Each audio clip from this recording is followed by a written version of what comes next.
Hello les amis, c'est moi, Pablito del PSG, comment ça va? Donc on se retrouve pour la débrief malheureuse cette fois de Tunisie-France, victoire de la Tunisie 1-0 contre l'équipe de France, malgré un but refusé dans la dernière minute de Griezmann, qui pour moi était valide, hein, le but n'aurait pas dû être refusé.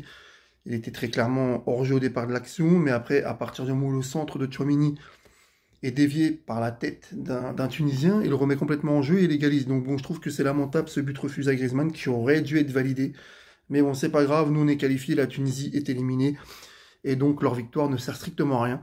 Donc moi voilà, mais après l'équipe de France, c'était pas l'équipe de France titulaire, il y avait beaucoup d'absents, il y avait 9 changements par rapport au match d'avant.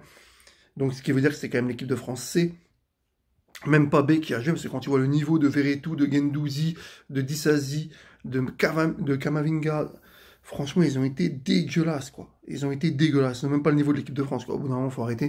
Je sais même pas pourquoi Deschamps n'a même pas fait jouer Pavard à droite. Il a préféré mettre Disasi qui a été très très mauvais.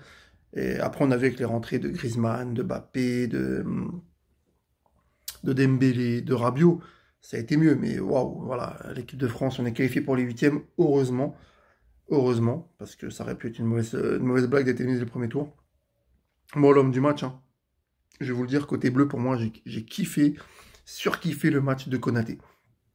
Je trouve que Konaté était exceptionnel, a été pardon, le meilleur bleu ce soir, et de loin. Franchement, j'aurais mis après Griezmann, parce que Grisou, dès qu'il est rentré, on avait sa touche technique. Il a été exceptionnel, Griezmann, même si son but aurait dû être validé. Mais c'est pas grave. Mais en tout cas, honte à l'arbitre, hein, j'ai mis un 0 pointé, parce que le but était valable. Et franchement, c'est une honte, c'est juste de l'humour que le but soit refusé de Grisou. Mais mon père, on est qualifié, dimanche c'est le huitième de finale. Mais en tout cas, bravo à toi, Konaté, t'es un grand, et j'espère vraiment que tu seras titulaire pour la suite de la Coupe du Monde, aux côtés de Raphaël Varane. Parce que franchement, tu mérites ta place. T'es le seul qui a mouillé le maillot ce soir en équipe de France, en première mi-temps. Après, quand les titulaires sont rentrés, ça a été mieux. On a vu un super Dembélé, on a vu franchement un grand Mbappé, un grand Griezmann. Rabiot était bon. Voilà, mais le reste, waouh, Disasi, Gendouzi, Verretou, surtout Verretou, mais il n'a même pas le level pour jouer en Ligue 1. Donc pourquoi il joue en Coupe du Monde en équipe de France? Voilà.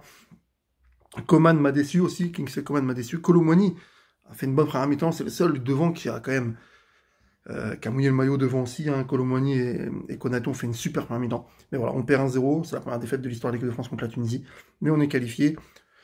Donc voilà, donc on va dire que j'espère que c'est juste un petit accident de parcours et que l'équipe de France se reprendra très vite pour les huitièmes de finale avec l'équipe des titulaires cette fois, et avec une composition, j'espère, qui sera plus valable que celle-ci. Voilà, salut les amis, c'était le Parisien, et j'espère vraiment que l'équipe de France, on ira loin dans cette Coupe du Monde, et vite, vite, vite, dimanche les huitièmes.